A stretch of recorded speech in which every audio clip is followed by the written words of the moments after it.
I don't like making videos where I know that I'm absolutely going to just tear a movie to shreds. I don't think it helps anything. I don't want to rain on someone's parade if they like the movie, and I don't want to insult the filmmakers and creative minds behind a movie that didn't go as they planned. But Venom: The Last Dance is so bad that I cannot let it slide. It's the kind of movie where I feel a deep calling inside myself to let anyone know who will listen to not waste their money. And it's not even fun bad like Madam Web. You can't even laugh at the movie and have a net positive experience because there is no joy to be found in Venom: The Last Dance. I'm the type of person where if I think a movie's going to be bad, it usually ends up exceeding my expectations in some way because there's usually nowhere for it to go but up. And with Venom: The Last Dance, I kind of knew that it would be bad, but it was so much worse than I ever thought that it could be. So I guess I'll talk about it because this is, a review. The movie starts with a character called Null, who's one of the best things to happen to Venom comics within the last 10 years. And I was really excited to see him and solve the mystery of who was going to play him because they didn't announce that ahead of time. But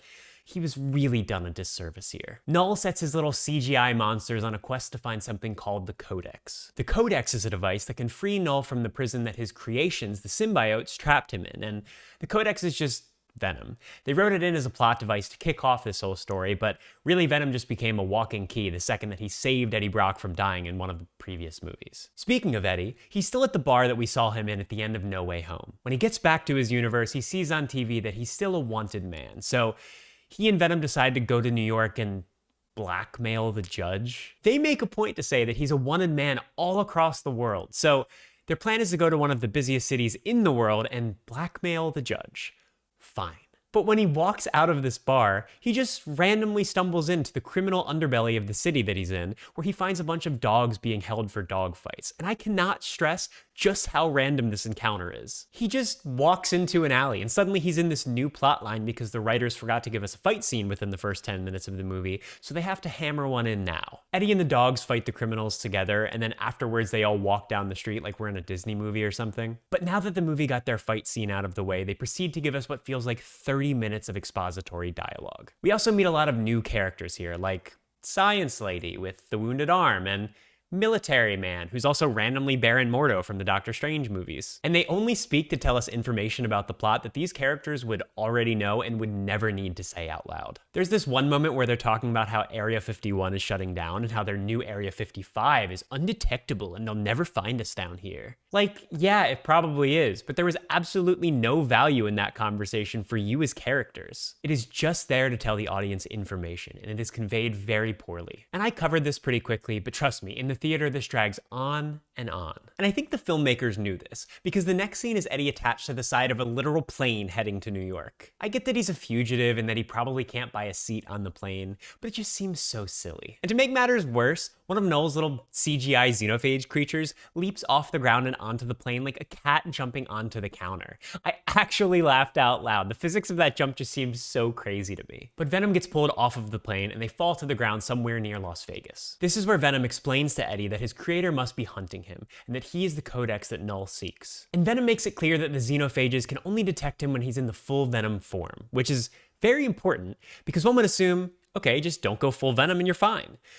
But that would be too easy now, wouldn't it? The movie would make too much sense. And fair play. The military people come after Eddie to contain his symbiote, so he has to go full Venom to get away from them. But this calls back the xenophage, and it kills some of Military Man's men, and Eddie ends up getting away. And he stumbles upon this family that's camping. And coincidentally, they're on the way to go see Area 51, because the dad is obsessed with aliens, it's been a lifelong dream of his to see it, so they want to make the trip before they shut it down. It's actually a cute concept. But the absolute buffoonery of Venom makes any emotional impact that this story aims for completely obsolete. Let me break down a quick scene for you here. This family invites Eddie to sit with them, which is already a crazy thing to do if a stranger approaches your campsite in the middle of nowhere, and they offer him a plate of food. Venom doesn't like the look of the food, so he forces Eddie's hands to throw the food over his head like he's throwing a no-look free throw. And the family's just like, well, that's weird. Want a ride to Vegas? And this is the point where I completely checked out of the movie, because any sane person who watched a complete stranger throw a plate of food that they made over their head would be like, get out of my campsite and away from my kids. These scenes are so far removed from reality, it feels like how a kindergartner would write a movie. Oh, let's have him throw the food, that would be funny. But it just keeps getting worse and worse. The guy who wants to go see Area 51 is played by the same actor who plays Otto Hightower, and this movie actually made House of the Dragon worse for me too. I don't know how they managed that, but they did. When they get to Vegas, instead of saying goodbye, this guy just sings a classic rock song straight in Eddie's face, and then he turns around, gets in his car, and drives away, which I'm not even going to comment on. So Eddie's in Vegas now, but he doesn't have any money. So Venom decides that they can just win it all by gambling, which is a life philosophy that I agree with, but it doesn't work out for them. Luckily, they happen to see Miss Chen from the bodega, who's living her best life and bleeding the casino dry. She offers Eddie to come upstairs, use her room to rest, shower, whatever he needs. While they're up there, she's playing music, and Venom is like, "Come on, can I please come out? I want to dance with Mrs. Chen." And Eddie's like, "You know what? Sure. Let's all be idiots, because it's not like our only goal in the entire movie at this point is to not go full Venom." But the filmmakers made it happen, just so we could get a choreographed dance sequence between Venom and Mrs. Chen. And the xenophage obviously comes and finds them, because no one in this movie has a brain. But Eddie is saved by Military Man and is taken back to this new Area 55. Military Man tries to kill Eddie because he hears that if one of them dies, the Codex dies with them. So he thinks that he can get rid of this alien invader by eliminating the problem at its source. But the xenophage already followed them to Area 55, so nothing matters. The scientists free all the symbiotes that they've been studying so they can put up a fight against the thing, but it ends up contacting its homeworld and it calls a few more buddies to make the fight absolutely hopeless for the symbiotes. And in one last heroic act, Eddie and Venom absorb the undying xenophages and bring them under a shower of acid to eliminate the problem once and for all. Venom spits out Eddie at the last moment and dies along with their enemies, and this could have been an emotional moment.